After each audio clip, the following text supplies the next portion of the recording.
Comment réagir face à une critique ou à une insulte? Ok.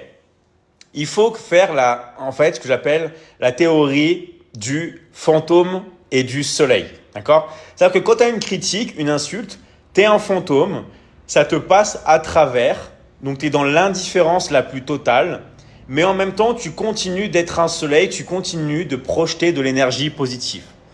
Est-ce qu'il y en a qui se sont déjà énervés contre vous? Et en fait, en étant complètement indifférents, les gens, ça les a encore plus énervés. Est-ce que ça vous est déjà arrivé ça? Est-ce que vous êtes déjà arrivé d'être complètement indifférent? Des gens sont énervés contre vous, limite ça vous fait rire, ça vous fait rien du tout et les gens s'énervent encore plus. Vous disent, mais tu prends pas au sérieux ce que je te dis, mais ça m'énerve. Est-ce que ça vous est déjà arrivé que ce soit votre mère, votre famille qui s'énerve encore plus ou des amis face à vous? Ouais, Mathis, ça t'est déjà arrivé. Alors, qui d'autre? Kikinette, ok, ça t'est déjà arrivé. Qui d'autre? C'est réel. Alors, Momo, déjà arrivé. Maria, ça t'est déjà arrivé. Exact. Ok. Florouille aussi. Malek aussi. Mike. Ma mère. Lakishta. Génie. Moins de tête de mule. Ok. Pourquoi, à votre avis, ça énerve les gens? Parce qu'en fait, quand les gens s'énervent contre vous, quand ils vous insultent, qu'est-ce qu'ils cherchent en vrai, les gens? Ils cherchent une réaction émotionnelle. Ils cherchent votre réaction émotionnelle. Si vous ne réagissez pas émotionnellement, si vous êtes un fantôme et que ça passe à travers vous, les gens, en fait, l'insulte n'a pas eu d'impact sur vous. Donc les gens s'énervent encore plus.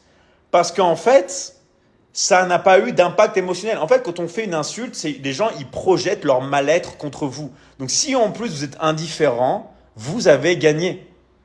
Ok? Mais il faut toujours rester le soleil. Il faut toujours continuer à projeter de l'énergie, ok, positive. Par exemple, quand on vous dit un truc méchant, une insulte ou un truc raciste, il faut ni approuver ni désapprouver. Il faut rester neutre. Il faut rien dire, indifférent. L'indifférence totale. Vous allez voir que les gens vont commencer à se justifier, vont commencer à s'énerver et tout. Mais il ne faut en aucun cas valider, d'accord, ni invalider, parce que si vous faites ça, vous mettez de l'importance à ce que la personne ça et vous construisez sa réalité. Ok? Par contre, si on vous dit quelque chose qui est pas absurde, enfin, qui est pas absurde, mais qui est pas insultant, ok? Qui est pas méchant, mais qui est juste faux, vous recadrez la personne. Par exemple, on vous dit les poules sont bleues. D'accord? Si vous dites non, les poules sont pas bleues, elles sont blanches. Vous allez énerver la personne. La personne peut s'énerver parce qu'elle peut vraiment croire que les poules sont bleues.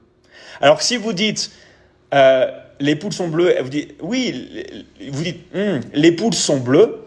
Et aussi, ils peuvent en exister d'autres couleurs. Moi, par exemple, hier, je me baladais à la ferme et il y avait aussi des poules blanches.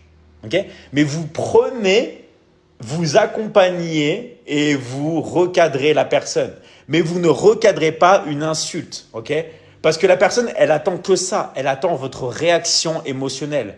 Elle attend qu'il y ait quelque chose qui vous énerve chez vous. Donc surtout, ne vous énervez pas.